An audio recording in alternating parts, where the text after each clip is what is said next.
And then over the years, as I became a publicist, I would bring actors and musicians. Yes. And then when I became a filmmaker, I actually directed the festival one year. did? Directed You the show selected on the that stage stage? Yeah. 1 year for TV One.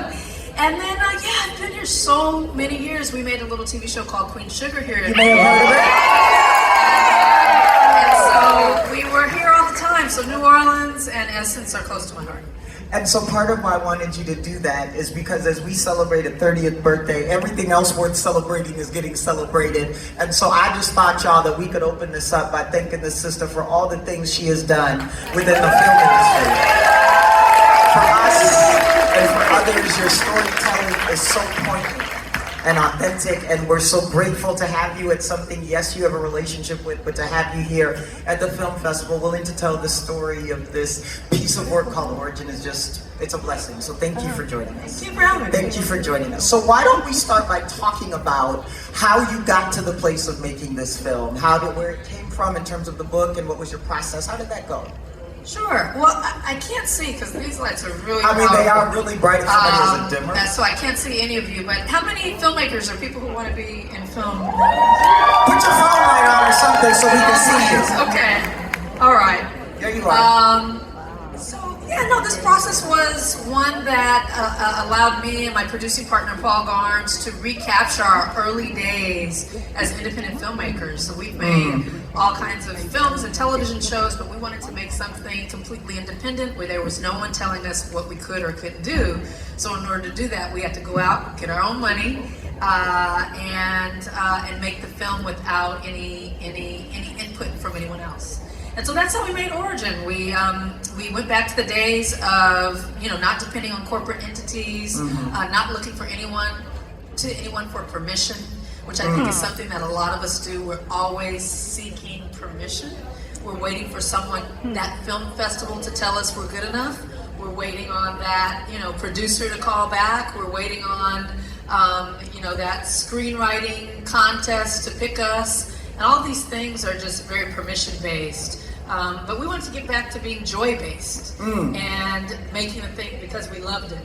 And once you make the thing because you loved it, you're unstoppable because no one can tell you anything about it because you love it so much. Yeah. It's like your man. Come on! Come on! I mean, for those that may not understand what you mean by Might be a that. little ashy or rusty around the edges, but you love them. And But nobody can tell you anything about his turn. Moisturized love. That is how it is when you make a film and you love your film, and if you love it, then you have to trust that there'll be other people who love it, who see what you see in it, and go through with an independent vision. So that's what we were able to do with Origin. I'm not blessed enough to be in the film industry, but I can imagine from my experiences that if you're early on in the process of making a film, doing something without permission may not be something you think is as easy when you're in your early parts of your career versus later. What is your perspective on this? At what point do you just start to operate on the joy of your art versus permission? For those that may be in early stages. Okay, At the beginning. Say more. In the early stages, you're in the most free and joyous time. And the trick of it is you don't know that because you're struggling and you're trying to get seen and you're trying to do all this. And you'll look back and be like, wow, we were so free, so uninhibited because we didn't know what we were doing. And so really leaning into that time, that's really what we gave ourselves with Origin. We wanted to get back to that time when we weren't so focused on what everybody was saying, when we were just doing what we love to do.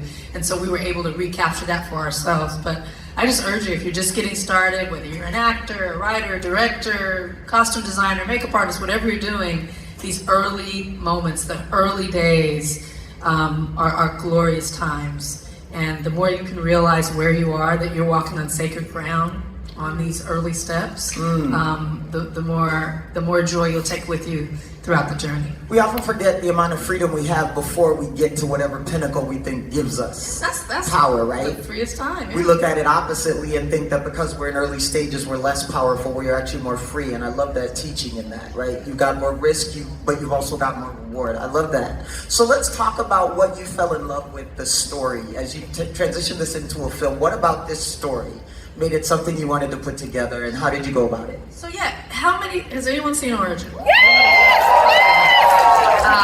Thanks. So Origin is based on a book called Cast, written by the sister named Isabel Wilkerson. Big brain, really, really incredible sister who basically started to really dissect the whole idea of race and say, you know, there's some different components to race that we're not really taught and we are not really embracing. And so in order to understand race and to kind of solve for it within our own lives and in society, across the generations, we need to understand all the things that make it up. And a part of that is caste, which is something that I really didn't know a lot about. I thought caste was something that happened in India. It was like their caste system. I would have had the same assumption. Yeah, so it was her book, Caste, that really said, no, American segregation, Jim Crow, Nazi Germany, the Holocaust, all of these are caste systems. Yeah. Any part of our society where one person is deemed dominant or superior to another. I was like, well, there's a whole bunch of parts of society that are that, and that's basically caste at work, but we don't call it that, and we are not able to recognize it. We put all these other labels on it, which really deflect the true core of what's happening. And so as we're kind of wrapped up in thinking about race, it is race, it's racism, but underneath it is this inherent idea that based on a random set of traits, skin color, that these people are better than these people. Yeah. Right? Based on the way that someone loves. Yeah. These people are better than these people. What side of the tracks? What side of the world? What religion? All of these random things that really have nothing to do with who you are inside. And so that is how society has been structured into a hierarchy.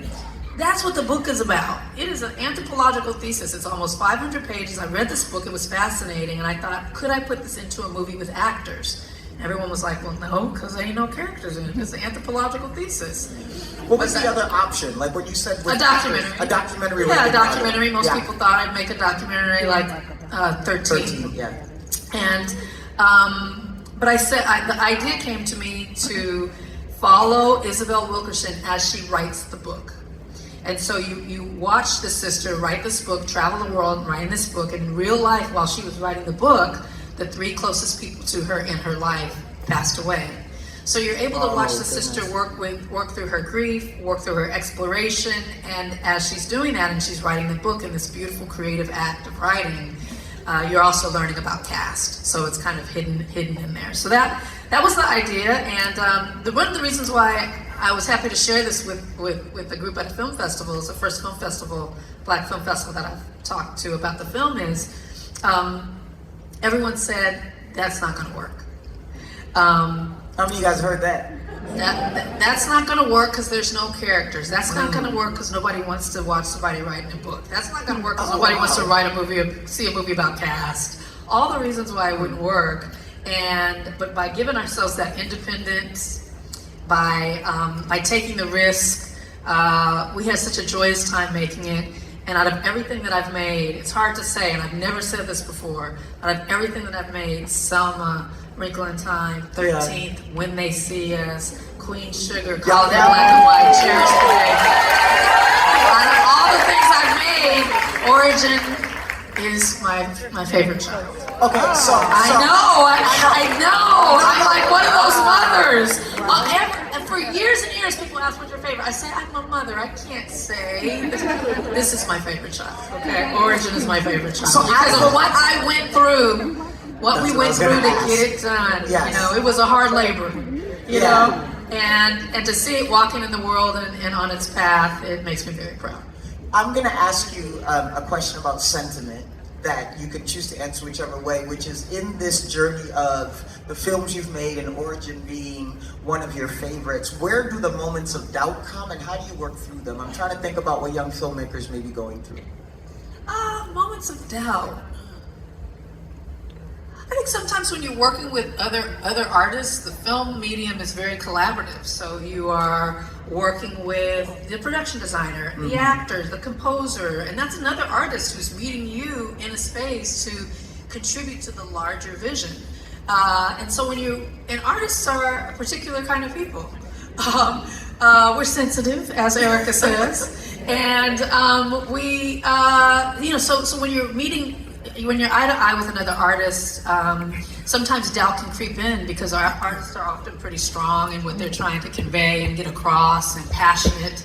And so there may be moments there early on in my career, not so much anymore, because I don't think of it as a competition with other artists. I think of it is a collaboration, us both putting our fingerprints on the clay and creating a sculpture together.